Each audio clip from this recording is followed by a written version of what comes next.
This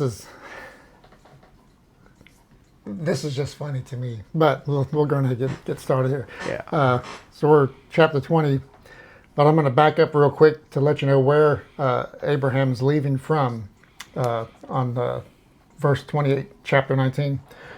Then he looked toward Sodom and Gomorrah and toward all the land of the plain, and he saw and behold the smoke of the land which went up like the smoke of a furnace. And Abraham journeyed from there to the south and dwelt in between Kadesh and Shur and stayed in Gerar. Now Abraham said of Sarah his wife, "She is my sister." And Abimelech the king of Gerar sent and took Sarah. Here we go again. But God came to Abimelech in a dream by night and said to him, "Indeed, you are a dead man because of this woman whom you have taken, for she is a man's wife." But Abimelech had not come near her, and he said, "Lord, will you slay a righteous nation also?" You know, and we just talked about this. This is kind of odd that we don't know who Abimelech is, but God decides to speak to him. Yeah. In a dream. And it must have been a pretty powerful dream for him to have a conversation.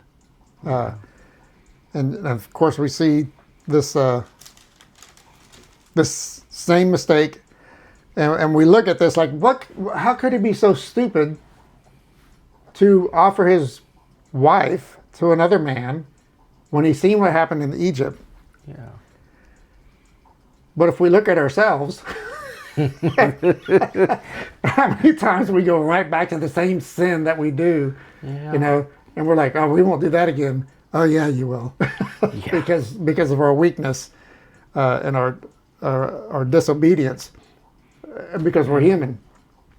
But here we got Abraham doing the same exact thing, and Sarah. We can't leave her out because she's part of this little game that they're playing too. Yeah. But I say that loosely, not game, but for them it's a possible life-saving measure that they think they need to take. Yeah. Verse, did you want to add? Well, yeah. Okay, so when you're like, as I mentioned before, I like to go and read different commentaries, and specifically go to Jewish commentaries, because if you want to figure out how to work on a BMW car, you should probably go and get trained by a BMW certified technician. If you're going to ask questions about a Jewish ancestor, you might want to figure out what Jewish people are saying about it. So Abarbanel, one of the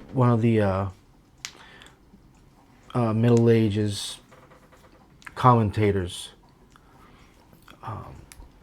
usually when people are reading his commentaries, they ask themselves, or even in some commentaries, if they have commentaries from multiple commentators on the same page, right underneath the Bible passage that they're talking about, they'll ask the question, what's bothering Abarbanel? And he asks himself, why does Abraham get up and leave where he was? He was living by the terebinth trees of Mamre, which is today Hebron, which clearly has a vantage point where he can look over and see the plains, and he sees the ruin there. But why does he get up and leave? So Abarbanel, there's 4 answers that really resonated with me. Abarbanel's answer is that he had been living there, people had known his name, but God gave him a different name. And the idea is with a new name, you're becoming a new person. So he doesn't want to be shackled by old images of himself that would have been around in the community surrounding him. So as soon as he was healed from his circumcision, he gets up and leaves to a place where he can grow into this new person, Abraham. Sforno, another commentator, says that the destruction of the plain cities that were prosperous and wealthy and had international trade networks, with their destruction, the foot traffic would have diminished severely. Permanently. Yeah, and permanently. Because that was one of the reasons why Lot went there. Yeah. And another reason why they allowed Lot to be there, because he was rich. Yeah. And there was a lot of trade going there. And that's, as you say, a major hub in a sense, in that going from one place to the next. Yeah. And so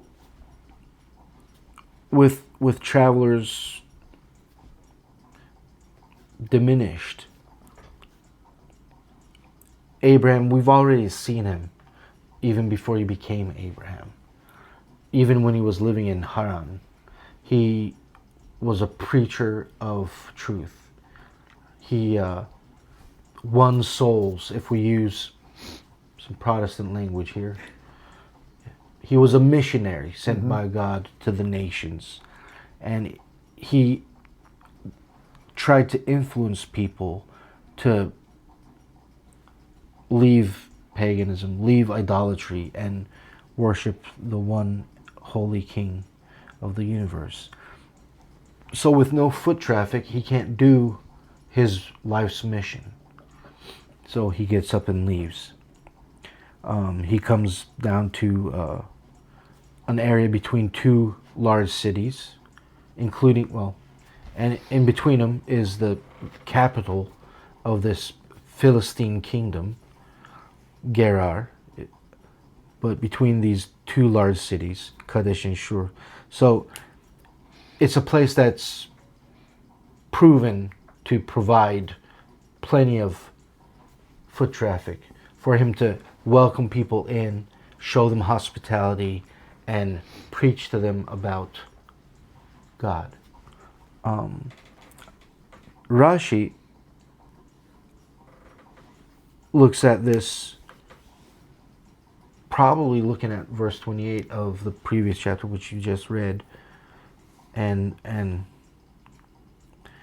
he goes, the cities are destroyed, and Lot is, later on we're going to see, we actually read it in the previous episode, but what Lot had done with his daughters, his behavior, and their behavior, and with that in focus, Rashi says, he probably became weary of being associated with Lot.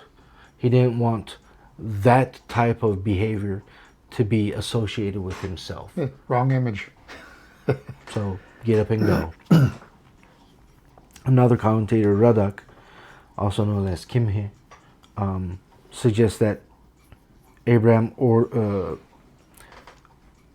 relocated in order to establish a presence further south, so that, according to God's promise, the territory that his descendants will inherit will grow larger.